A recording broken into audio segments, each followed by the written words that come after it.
Movies entertain. Entertainment leads to emotions. Those emotions connect us to our enjoyment of film. And that is why we exist, to focus more on the emotional connection than the technical merit. Because every movie makes us feel something. Hello, listeners and baseball fans alike, to this episode of the Feelin Film podcast. I'm Patch, one of your co-hosts, and with me is the catcher to my pitcher, my best friend and co-host, Aaron. Strike one! Oh, yeah, I like it. Wait, was that a dig? Were you giving me a strike because I had a bad intro? I hope not. I wasn't, but now I am. Oh, dig number 2. Gonna pivot, I think. Oh, you got gosh. 2 left. If I get a strike 3 looking, you got to give me the bow and arrow. I'm just gonna hit that boot person from the recording button.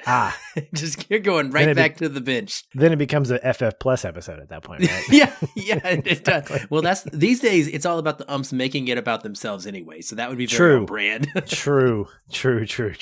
Good call there. Well, this week we decided to cover a movie that neither of us had ever heard of prior to a couple of weeks ago, which can be high risk, high reward. And we'll get into the specifics of how we found out about it here in a minute. But Bang the Drum Slowly, feature film based on a novel that was also produced as an episode of television, stars a young Robert De Niro as a dying baseball catcher whose friend and teammate Henry, a star pitcher, does what he must to make sure his friend has one last season on the diamond.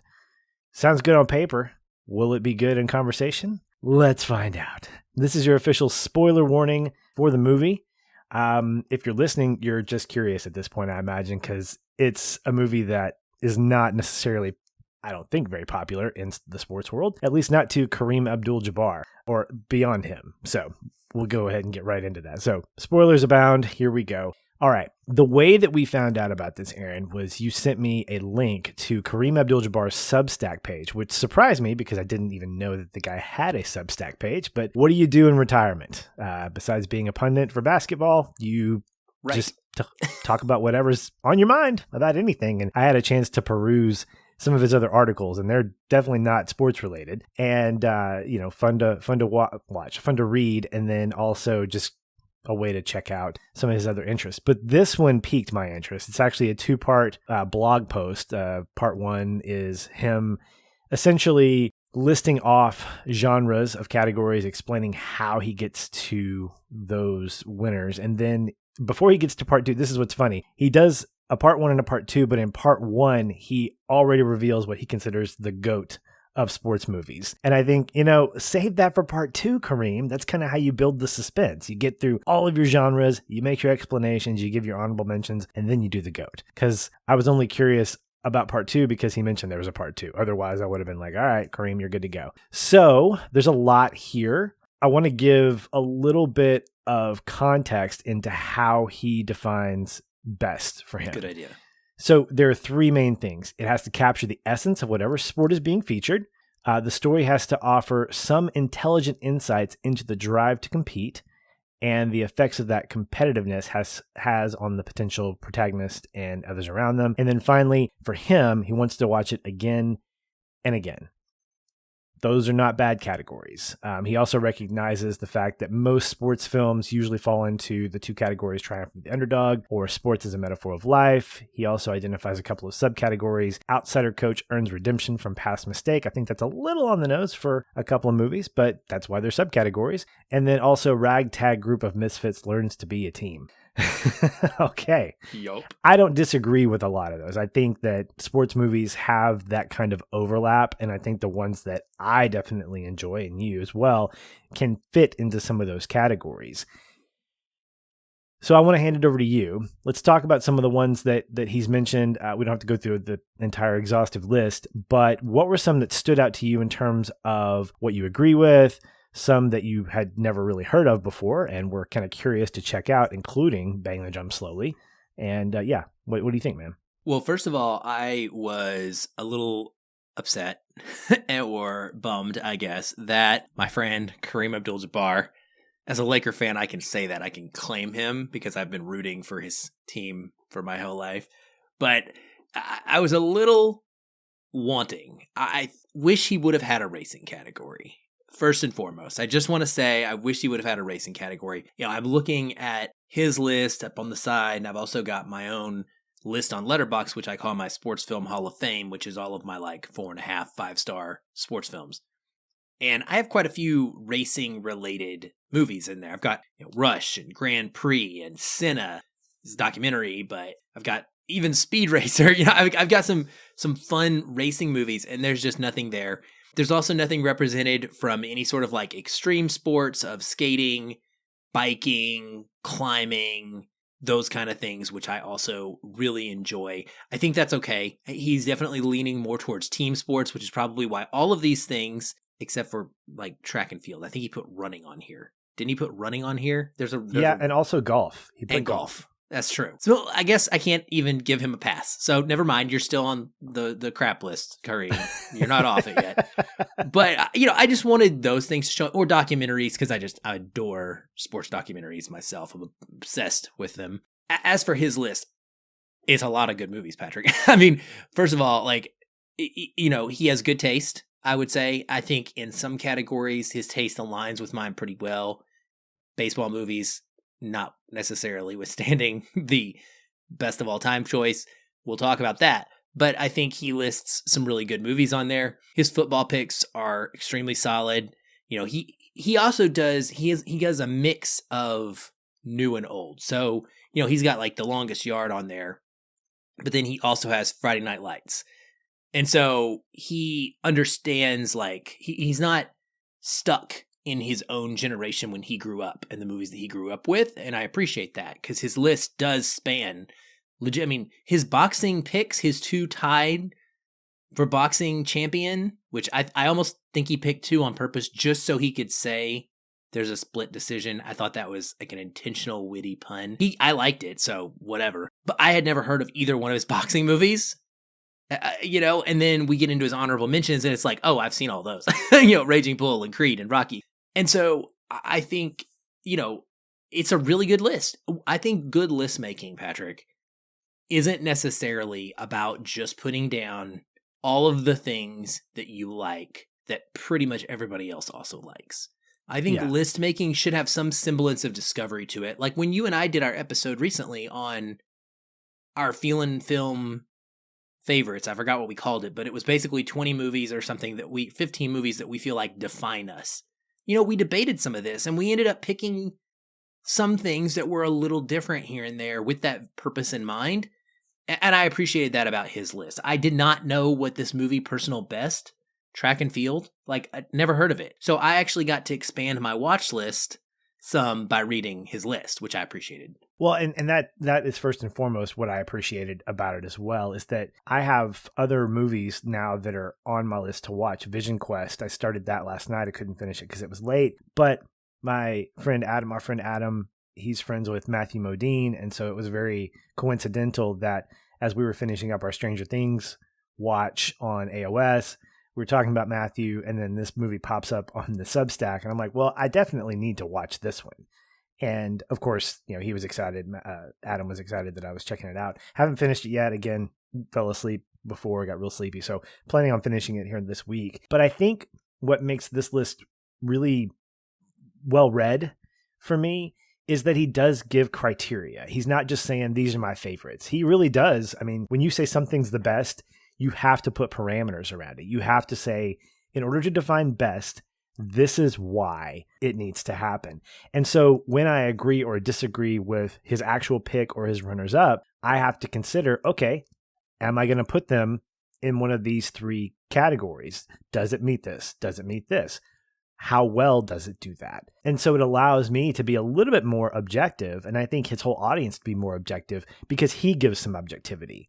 If it's me, I'm going to say Rocky is the #1 boxing movie ever and nothing will ever compete with it. But what do I have to go on besides the fact that I love the movie? Nothing. I mean, I can make arguments. I've talked about Rocky, I think, on 3 or 4 different podcasts, and I ramble on all of them because there's so much to it that I connect with. At the very least, Rocky is going to be one of those movies that falls into category 3. I want to watch it again and again. Sing Street's another one. It's not a sports movie, but it meets that criteria. So I can agree with that.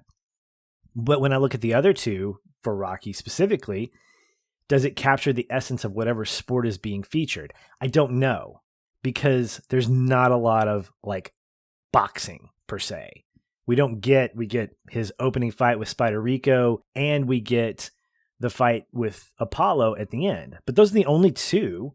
So does it really meet that criteria? Well, you could say it does, because there's a training montage and boxing is sort of around him, because the only reason Rocky exists as a character is because boxing exists. Otherwise, to quote him, he would just be another bum from the neighborhood. All right. And so when I think about these other movies, I like the fact that he has those categories, because then I can say, yeah, I can see how you picked that. I mean, he's got Hoosiers as best basketball movie. I liked it. I don't think, even after we talked about it on Feelin Film, it's not one of my favorites, because I don't think it's the most well executed, even though it's a feel good for me. Like, I love the story of Norman Dale. I love this idea that it's in its simplicity. It's a movie that puts us in a place where we're rooting for the good guys, but it's different than The Way Back, where we have Ben Affleck and he's dealing with a heavier piece there, but there's still some elements that you get from Hoosiers that land here, but it feels a little bit more honest. It feels less like rah-rah and more about like, yep, this is real life here.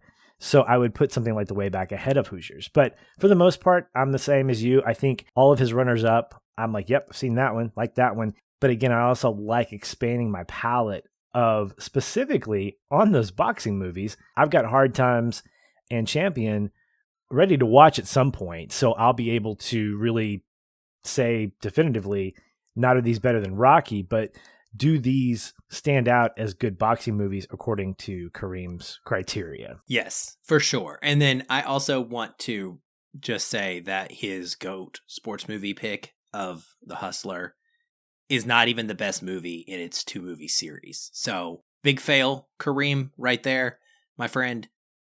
Hustler's a good movie, but The Color of Money is better. Yeah, agreed. Very sorry, dude. I didn't go and look deeply, but I know that. So that's 2 movies that Paul Newman starred in are on this list, and kind of cheating if you call Bang the Drum Slowly. He's not in the movie, but he is in a version of Bang the Drum Slowly. But that did stick out to me. That it just reminded me of how present Paul Newman was in some of these big sports movies during his career. Yeah, absolutely. So maybe he has a little crush, and that kind of came through. I can't blame him. Well, no. I mean, no. It's definitely worthy for sure. I think Paul Newman's fantastic in pretty much everything that he does. I will say this: in his second post, he made a note to mention that a lot of the movies that he picked were pre-2000. So you had mentioned earlier that he has a wide palette. It's not just from one era. But he does point out that a lot of the movies he picks fall in the 60s, 70s, and 80s. And I think he says something about, I don't have it pulled up, but he says it's because there was like this renaissance of filmmaking that was happening, and all these movies that were coming out, not just sports movies, but there was like this kind of bigness to filmmaking that wanted to bring people to the theater and not just feel like they're getting a cheap 2-hour entertainment, but more about how just big it was. And I think that's why he connects with a lot of these, because they all felt very emotionally like big to him. Like, these were not movies that he would be queuing up on his DVD, DVR, RCA, whatever he was using at the time.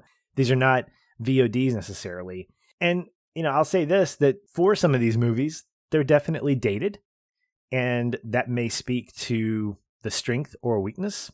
We'll get into it. But I think that for the most part, I would agree that a lot of your big themed movies were happening in the 70s and 80s with Star Wars and all this stuff, where going to the theater was an experience and wanting to see these things play out. So I can't disagree. I don't think he would say that anything after 2000 was crap. I think he would say that the ones he'd gravitate towards are those, and for those reasons. So I appreciate his honesty there. I guess I had not seen the part 2, so I'll take back part of my dig where I mentioned that he didn't do any biking movies, because he did specifically do bicycling movies, although Rad is not on there, so I don't know if I can take it seriously. That's a fail right he there. Also he does soccer, He does ice skating, but no skating. Mm-hmm. He does skiing, and your film that you love, The Eagle got a nod. Yep. And then he mentions a couple of martial arts standouts with a whole bunch of honorable mentions that's also really good. Oh, he does do roller skating. Just not. Oh, yeah. Rollerball. Just not. Yeah, he just doesn't do skateboarding. That's what he doesn't do. Yeah. So I could think of a couple of good skateboarding too. But anyway, yeah, part 2 is pretty cool too. I'm kind of real quickly perusing that. I'll look at it and read it in depth when we get off here. All right. Well, let's jump off that diving board into a pool of our specific movie. That was, I don't know what kind of analogy that was or metaphor. But anyway, we're into Bang the Drum Slowly. This is 1973, Robert De Niro, Michael Moriarty. And this was a movie that he picked as his best baseball movie. Runners up being, I think, A League of Their Own, Moneyball, Bull Durham, Bad News Bears, The Natural, all of which are good movies for sure. I would have to say that I was surprised that he picked this. And so to kick it over to you, did he get it right, subjectively speaking, in your opinion? I mean, no, not even close. So there are not a lot of baseball movies that I adore. There are plenty of baseball movies that I like a whole lot. But for me, when I looked at my Sports Film Hall of Fame, I don't have a lot of 4.5 and 5-star baseball movies. It just has not, for some reason, been a sport movie subgenre that really resonates for me at the height of the genre. Now, I know plenty of people who have movies that are, listed in his honorable mentions that are among their favorite films of all time, right? And I think you're really stretching here to pick this movie over some of them. Things like The Natural, things like Field of Dreams, some of the ones that everybody would immediately go to, like a Hoosiers for basketball. There are just certain movies that people gravitate toward and remember fondly. Even A League of Their Own, his runner-up, I mean, I would put so far above this. I think this is not really a baseball movie, and that's part of my issue with it, is I think that Bang the Drum Slowly is a fine drama set in the world of sports, but it really doesn't have anything to do with the sport itself. And so because of that tangential connection, I don't feel that it really deserves to be lauded as a best of anything with regards to being on a sports movie list. And I think it was just a fine film. Like, I have some issues with it. I don't think everything about it works perfectly. But that's my big one, is that there's really not, like, there's some baseball scenes, sure, but it's all quick cut photography. You're not really getting any It's kind of like Ted Lasso in a way, to be honest. Like, the way that we see soccer in Ted Lasso is the worst part of that show and has been for 3 years. They still haven't figured out how to make it look good. It's gotten better though. I'm going to say this. Okay, a little bit, but like this relatively. Season particularly, yeah, no.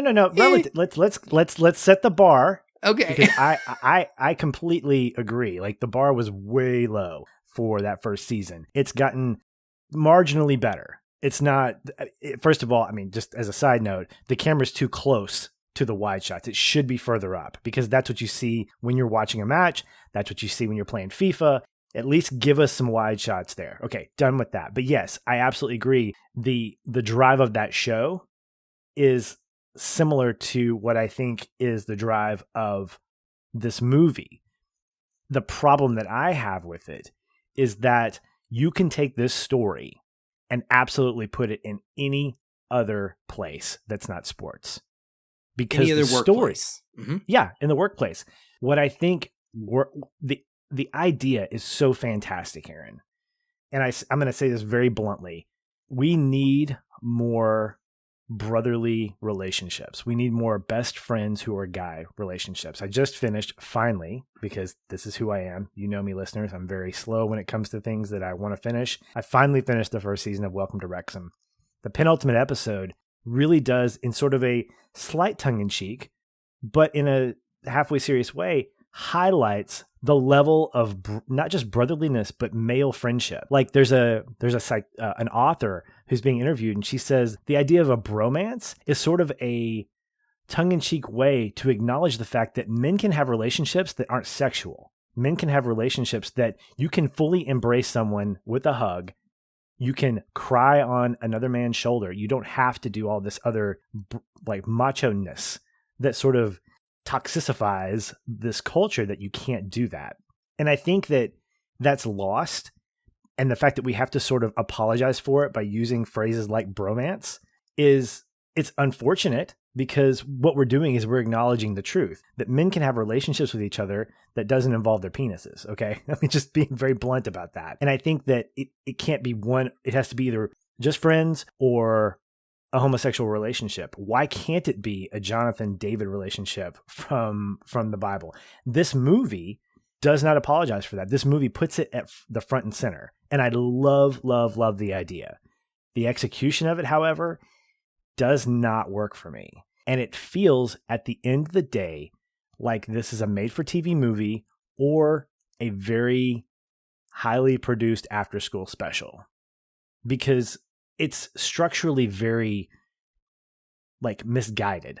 You'll have scene one that happens, and then scene two happens next, and there's really no through line. There's potentially like narration by Moriarty's character, and I think that because it doesn't feel like we're being told a story, but we're just getting pockets of scenes, they're all trying to fit together. And I think the baseball aspect of it is the umbrella that it's trying to fit under. So you have a manager that is trying to suss out what's going on with these two guys. And if you weren't a manager, they weren't on this baseball team, it wouldn't really make sense. Like, who is this guy and what does he care about? But it could be a boss in an office building.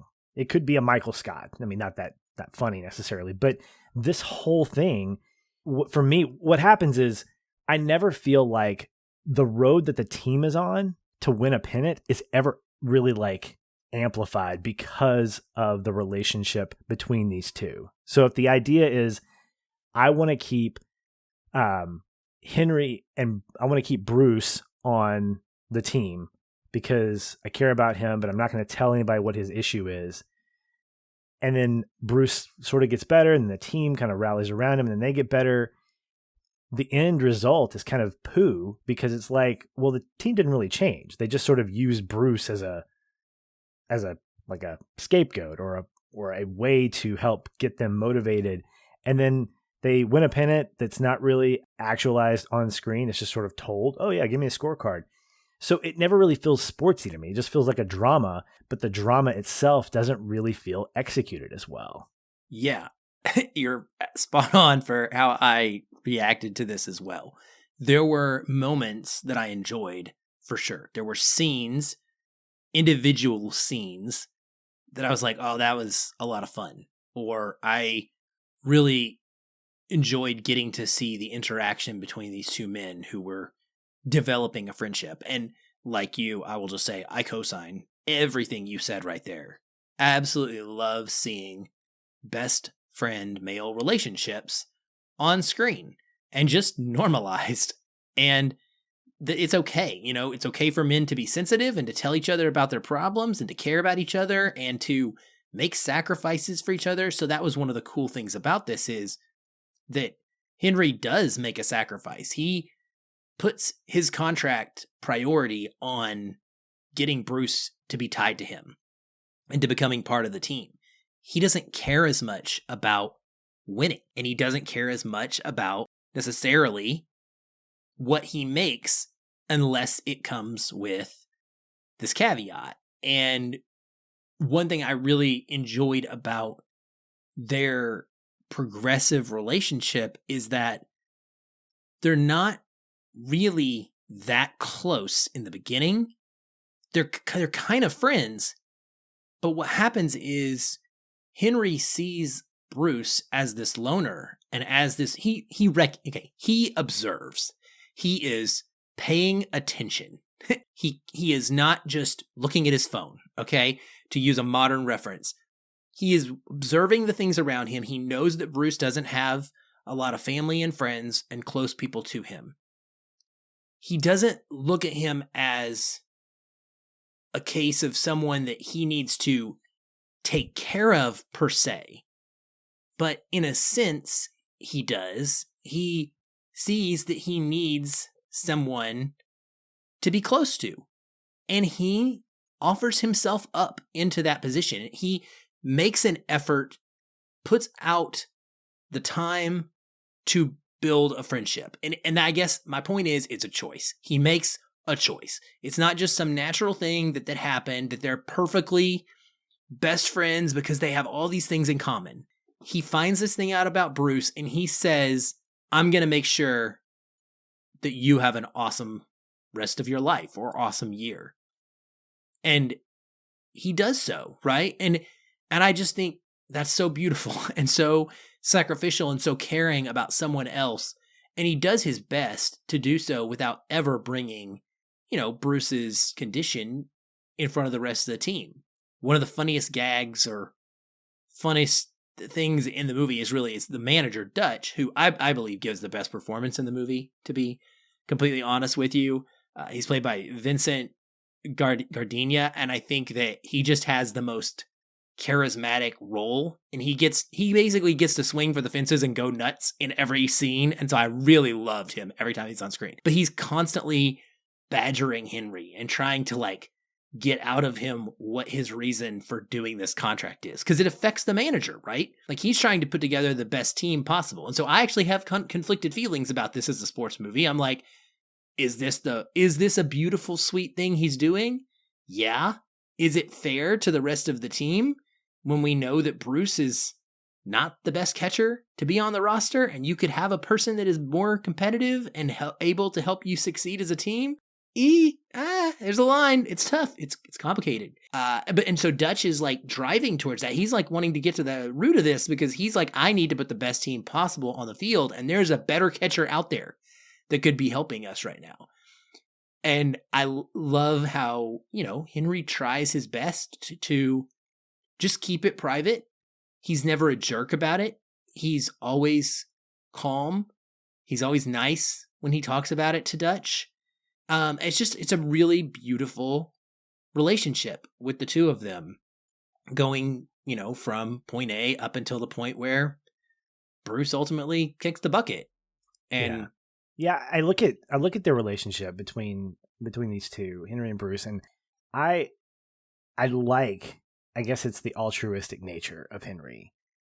I don't know that we ever get to a why. I mean, I can buy the fact that he sees him and he cares deeply about him. But we start with the car ride to Bruce's parents' house, and Henry's narrating, he's doing voiceover, and he sort of just describes Bruce as this guy who, he's made fun of by the team, and, it's really an establishment of cool guy nerd in some capacity. And I think we're supposed to latch onto that because there are times later where at one point, I think it's Joe who's I call him the Teg War guy. He's always trying to get Henry to come down and essentially just manipulate fans. We'll talk about it in a little bit. I want to talk a little bit about Teg War in a little bit, but he at one point is trying to get Bruce to come down with him. There's another scene where Joe wants him to play and Bruce is asleep, and he's like, "We'll bring Bruce in," and he's creating this tension between himself and other players and the manager of why do you care so much? And I'm sort of asking the same question because there's no point in the movie where I feel like he's given a reason. Is it because there's something inside of Henry that he's trying to resolve? Did he as a kid bully someone or get bullied, or what's the motivation here? And we don't get much of that. Now, when we get the action of it, there are pockets of scenes where I love how Henry comes to Bruce's aid. At one point, there's this nice little scene where they're at Bruce's parents' house and they're fishing, and Robert De Niro chewing that tobacco. Oh my gosh. I mean, it's chewing tobacco. He's literally chewing tobacco, and it's gross and great at the same time. But he's like, I've fished here for years and I never once drowned, and I fought through Vietnam. So we're getting a little backstory, not much. Why does this have to be me? And this is a moment where Henry's able to sort of be a friend. So we're getting highlights as a movie that doesn't have like sports highlights. We're getting highlights socially of these two men. But I had trouble buying into the fact that aside from feeling sorry for Bruce, which feels a little weird, like we don't know much about their past history, if there has been one, why latch on to him? And I think that it sort of diminishes those scenes where he's coming to his aid. Like at one point, Henry's talking to one of the other relief pitchers, and that's the first time he confesses that Bruce is dying. And that relief pitcher's like, yeah, I won't tell a soul. And of course, the scene later, he's telling, I'd tell my roomie. And so, it starts that ball rolling. I just never felt the impact of Henry's side of things. Like, why would he do something like this? Because I think that would have made it more compelling on what is it about Bruce besides I don't have enough compassion to look at a character who's feeling sorry for someone else. That's just not enough for me. And so it waters down some of those moments where he is coming to his aid. I mean, there's a great scene. My wife was watching it with me and kind of wondering what was going on. But that one scene where after Bruce, it's either before or after the doctor comes in when he has that little like attack, and he says he gets Henry to hug him and he says something. Honestly, Aaron, that felt a little kind of humorous to me. Like the way it was delivered did not feel like, oh my gosh. And maybe it's the lack of music. Maybe it's because, again, this is a movie that feels dated in terms of its production.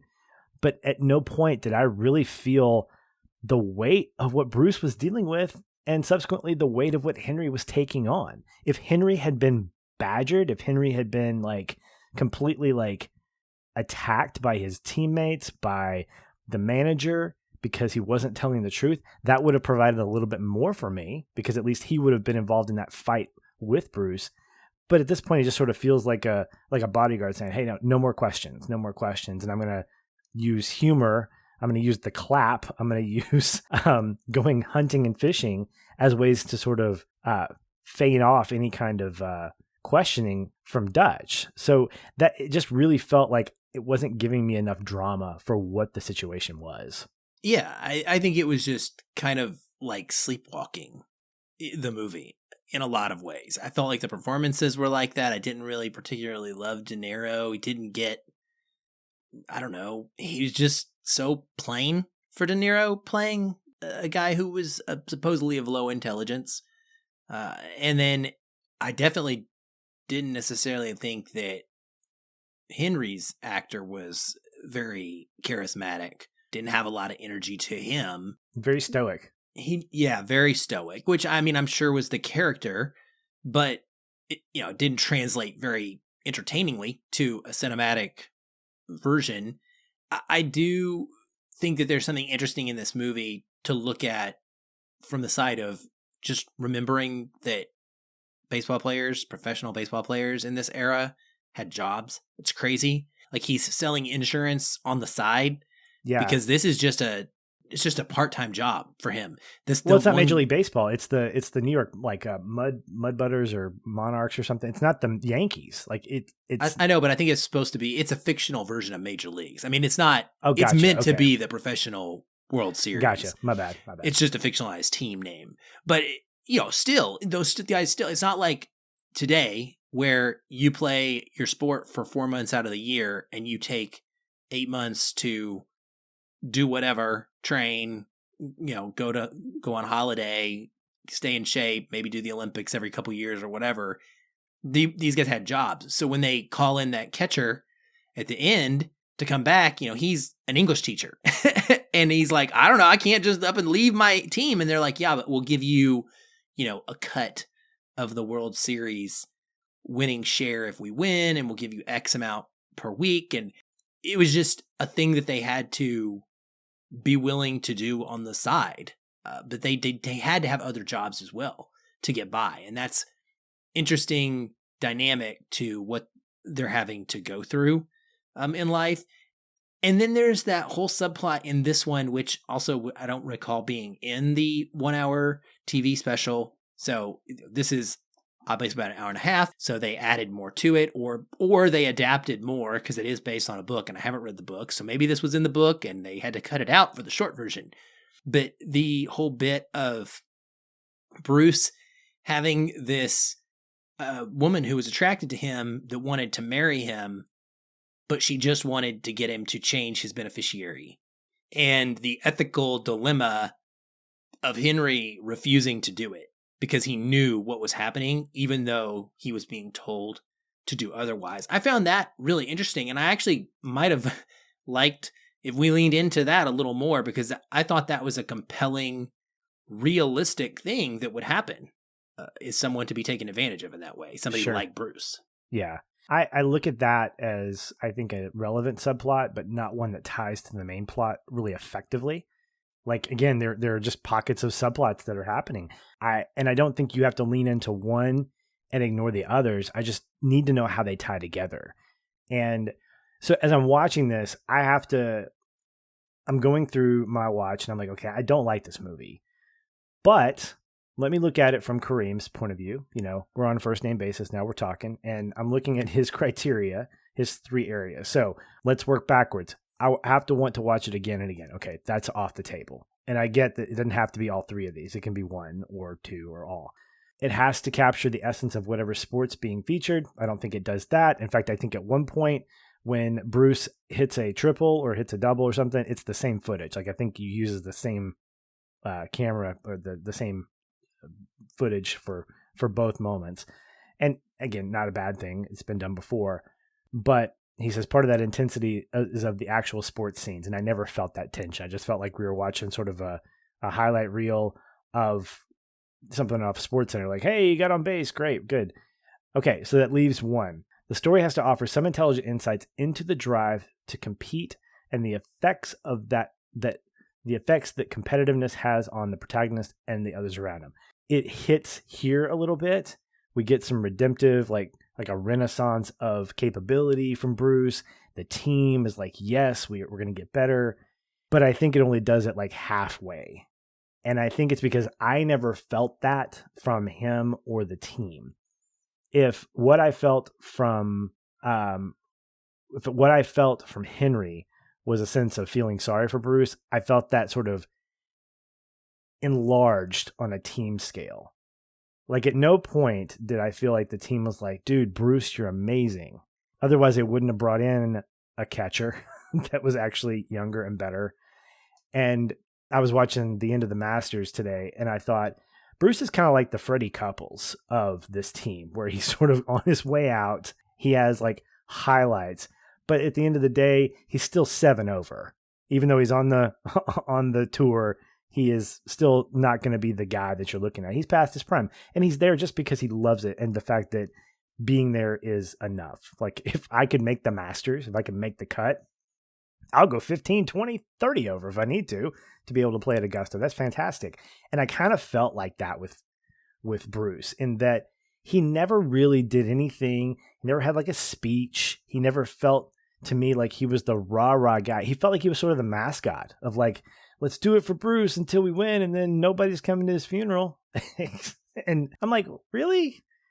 I mean, it really felt like he was a pawn in this. And I don't think that was the intent of the filmmakers or of the author. I mean, I haven't read the book either. I haven't seen the special as you have. But I want to quote something from Kareem Abdul-Jabbar. He says, "This movie isn't a melodrama about dying like Brian's song." Okay. At one point, Bruce says, quote, "Everybody be nice to you if they knew you were dying," unquote. To which Henry replies, quote, "Everybody knows everybody is dying. That's why people are as good as they are," end quote. The movie is about how people treat each other in the face of death, what we find value in, and how the game just keeps rolling along with or without us. I think he's right for the most part. The challenge is that story isn't compelling to me in this execution. I would love to see an updated version of this story done with major league teams, with more like moments on field like we get in a movie like 61, Because to me, that's what I'm talking about. Like 61 exactly. I think hits the notes for me. Yes. It does it. I want to watch it again and again. It does have intelligent insights into the drive to compete between Maris and Mantle. That to me is the execution of a movie like this, and nobody's dying in this one. I felt like, just like what he said, it's not like Brian's song. And you and myself said the exact opposite. This is like Brian's song for baseball, because all that we're focusing on is the death of Bruce. Like, eventually he's going to die. And I'm like, I don't really care that he's dying. I mean, what impact is he having in this last season? And if what you're telling me, Kareem, is that it's just about life going on and that people are mean, well, okay, that's fine, but that's not enough to leave a lasting impact for me as a spectator watching a movie like this. Yes, I'm so with you here. The only place that it worked enough for me to get me over that hump to where I liked this movie overall, I still enjoyed it, was the fact that though I was frustrated that nobody liked Bruce until they found out he was dying, and then there was a sudden light switch that gets flipped, and they're all best friends, and they all care about him, and they all want to do the best things for him that's possible, which is a great, feel-good, rah-rah, the best of humanity on display, look how we can be moment.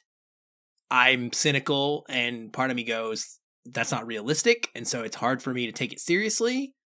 But what I did like about the way they depicted it is I felt like there was enough there that showed me that even though it was unfortunately due to these guys now knowing Bruce was dying, they then made the effort to get to know Bruce past this stereotype of who he was because of his lack of intelligence, frankly, and not necessarily being great at baseball. Their resentment of him, they started to get to know him more as a person and interact with him and meet him where he was. And then they became friends with him as a human being because they didn't view him merely as needing to accomplish X as a teammate in order to have value. They started to value his humanity some. And I felt like that came out, even if it wasn't executed perfectly. Yeah. It was enough that it didn't ruin it for me.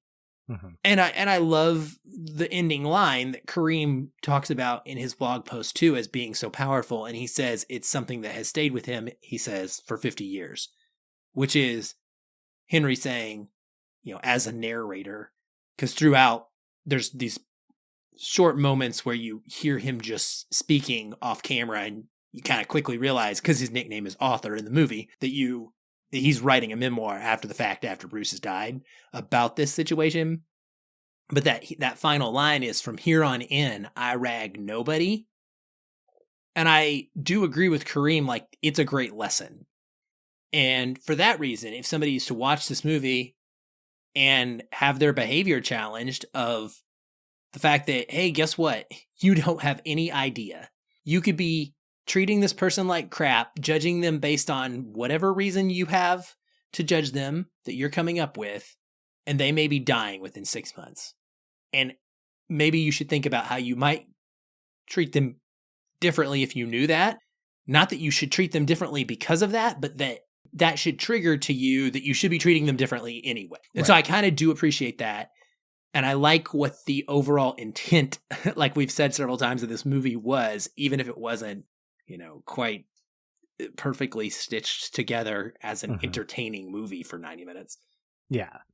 Well, I would agree with that. And I think that I wholeheartedly agree with that statement. From here on in, I rag nobody, because I have had, as recently as the last 3 or 4 months, been in situations where I've been talking to someone.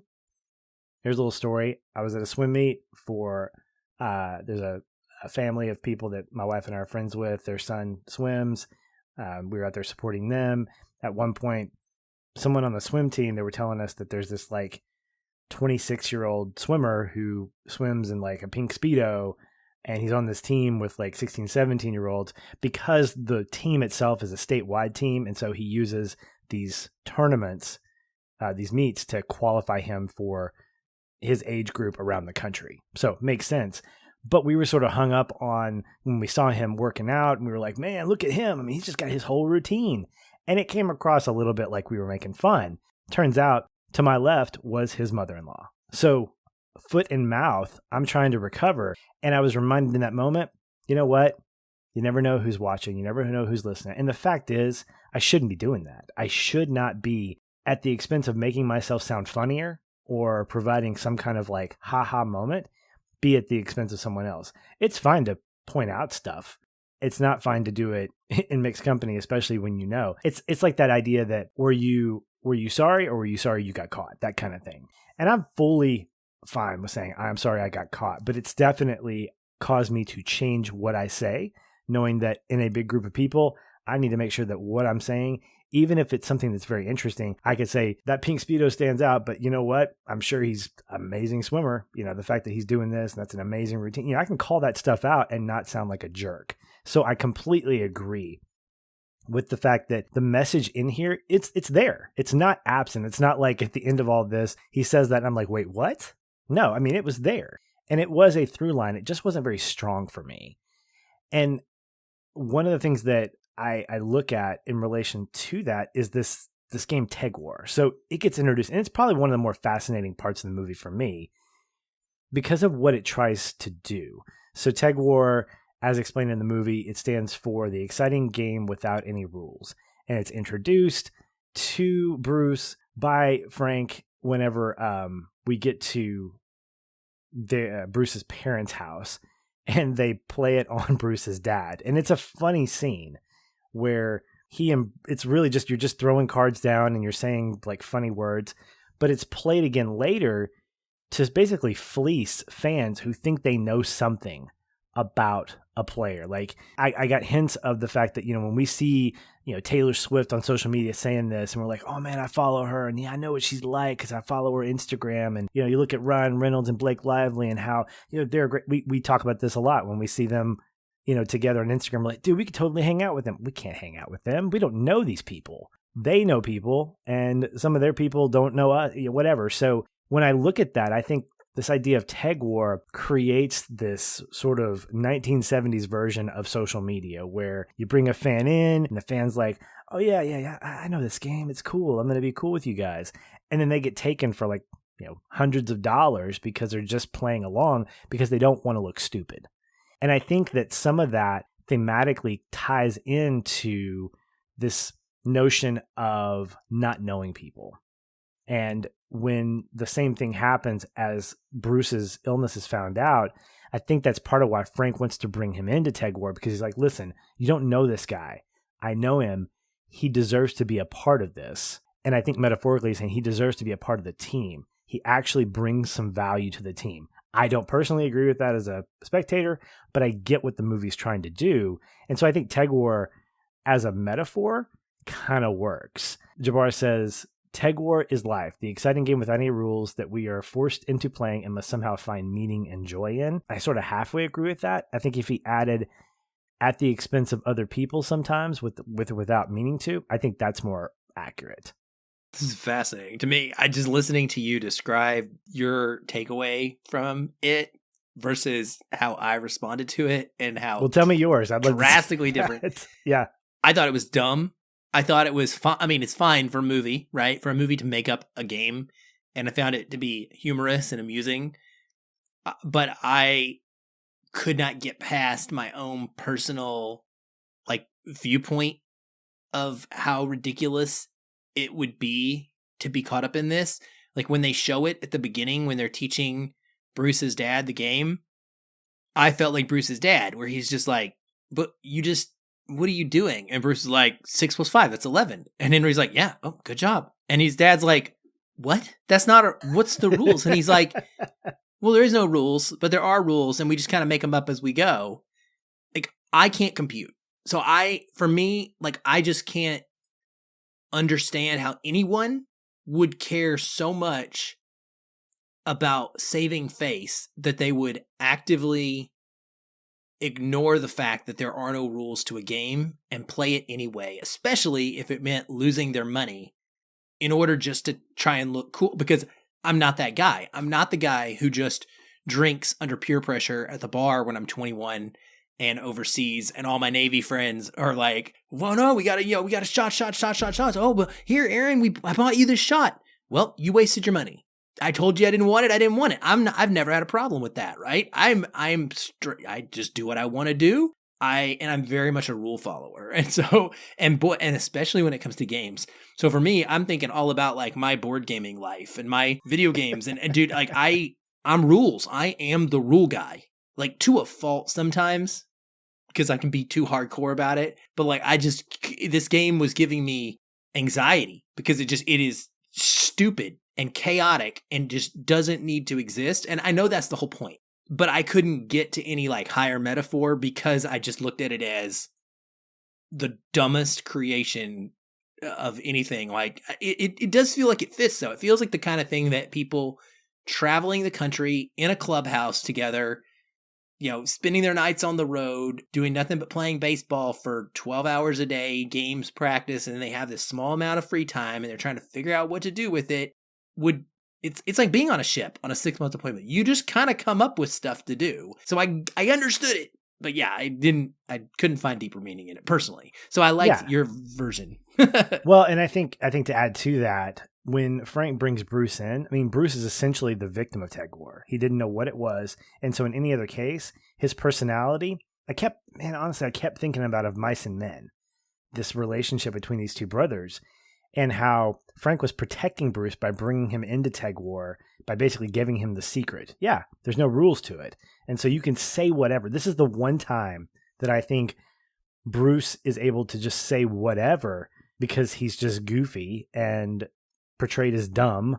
And what he's saying is actually the smartest thing you can say because the game's rules, in that there are none, cater to that stupidity. They cater to that dumbness. And I think that's where the brilliance of tag war is for me, is that Frank brought him in to say, this is your comfort. This is your spot where you are absolutely going to feel the most comfortable because you can say, yeah, 1 + 1 = 35. Didn't you know that? Yeah, Frank, didn't you know that? And he's like, yeah, I'm going to agree with you because it's the game without any rules. So I think that not that it was the pivotal moment of bringing him into tag war, but I think the comedic sense, just like with Dutch, the manager, his comedic performances are entertaining, but they further the story a little bit. I think Tag War does the same thing. I didn't want to see a whole movie about Tag War. This is not like, playing Texas Hold'em and I want to see like 21 or Rounders or anything like that. What I wanted to see and what I got was that Tag War was not just some kind of goofy thing that was introduced. It did have a purpose. And I think knowing what the themes were going into it, not going into it, but figuring out what the themes were, it does sort of feel like it fits into that world a little bit. Yeah, I agree. Real quick, can I share just a couple quick thoughts on the original adaptation of this? So I watched this as part of a Criterion set that they had put out of the golden era age of television. And it's a whole bunch of like 50-minute TV episodes. I think some of them may be a little bit longer, but it's a bunch of old shorts, episodes of TV/movies, whatever you want to call them, that actually aired live back in the day, where they were mostly like stage plays, right? And the actors would have to be filming to a live Hollywood audience and live on TV around the world or around the country. And so, like, for example, at the end of this, during his final monologue as Henry, Paul Newman flubs a name. And you can literally see him, because this is what went out and this is what got recorded. Like, you can tell he messes up the name. And his face kind of shows it. And it takes him a split second to kind of recover from it as he continues on. And it's really interesting to watch it that way. So it plays out like a stage play. And Paul Newman is Henry, which this was early in Newman's career, but undeniable star power. He just oozes it, like we talked about earlier. And I loved the way he portrayed the character more so than whoever it was in the feature-length film, by far. If you would have taken Newman and put him in the feature-length film, oh man, like it would have ratcheted it up quite a bit, I think. So anyway, it's black and white. And as Henry, what he does is he comes towards the camera and he narrates what is going on. He gives backstory, and then he will kind of walk into a scene, and then we will have something happen. And then he'll walk out, and then he'll walk into a scene, and it'll be the contract negotiation scene, right? Or he'll walk into the scene, and it'll be in the baseball, locker room or something. And I really enjoyed it more so than I did the first one, because there's no baseball. There's no way for them to actually be on a baseball diamond, because they're on a single Hollywood stage filming this thing. And it worked for me cutting out the baseball completely and just focusing on the drama and the fact that they were baseball players. I also really liked the actor that was playing Bruce. His name is Albert Salmi. And I liked him more than I liked De Niro, simply because he didn't come off nearly as over the top kind of dumb. You know what I mean? Like De Niro really plays it up as a complete and bumbling just idiot. Whereas this guy, it was much more reserved in nature. And so I thought that worked much better for the story as well, because it was hard to believe that someone that was like as quote dumb, I hate to use these words, but like that's what they say in the movie. But they continually say that Bruce doesn't have any intelligence. I have a hard time believing that he's even in that major league locker room, like you said. Like, what is he offering? He's not great behind the plate. He's not a great catcher. And he doesn't have a lot of intent. Like, why is he even there? Obviously, because Henry brings him. But why was he there before that, is the question. And so this one, I felt like it didn't nearly lean into making him over the top that silly and ridiculous. So I really enjoyed it. It was just a different kind of vibe to it completely, but very, very intriguing. And it was just neat to see the two different ways that they portrayed it. And it was funny to me to like the one with zero baseball better. Well, that's what I was going to comment on, is the fact that does the story work without the baseball element? And it sounds like more concise. Again, having not read the book, I don't know what's in it and what's not, but it sounds like this should have been an hour-long kind of made-for-TV movie where you have, you don't have to expand stuff like that. Because really, the point of the story was about Frank as much as it was about Bruce. And that's the thing, is he is the driving factor. And I think that I want to watch the Paul Newman one, because I'd be curious to know if he's just as reserved. And I know you've already described it pretty well, but I'd like to just sort of make my own comparison of watching these two actors and how they portray Frank specifically. That's one thing that kind of bothered me, is that every time he would talk, it would be as if he just didn't care. No, he cared, but he was never emotional. He was just stoic or just straight-faced, and he would sit back and go, "That's what I'm talking about. Where'd you go? Up to Minnesota? What were you doing there? Went fishing?" And I get why he was saying things the way he was. He was trying to be very minimal. But even when he was narrating, it was as if he was just sort of reading from, like he was reading his book. It was an audiobook, is what I was listening to. And it never felt like he had enough like emotion connected with Bruce. So again, that scene where Bruce kind of lays into him and gives him a big hug, it felt a little weird because they hadn't earned that moment, for my opinion, besides just being roommates and him saying, "I'm going to carry you." The other thing, I don't know if the movie talks about this or if the play does, but does Bruce ever find out that Frank has made this deal with the manager? I don't think he has, because that would have been something really interesting. That what if Bruce found out and then their friendship was severed? Like, I'm not your patsy. I'm not the guy you need to make, feel sorry for. That would have been really compelling. What is real friendship? Does real friendship have to lean into just me being a savior for you, being codependent?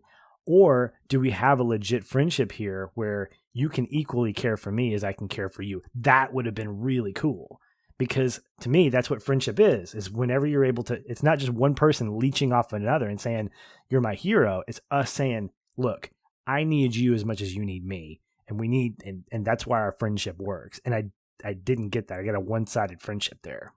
I agree. I agree. And I think they would have had to rewrite Bruce completely, though, because, again, they play him as so dumb and so simpleton that I don't believe that he would have the capacity to even acknowledge that that might be an issue.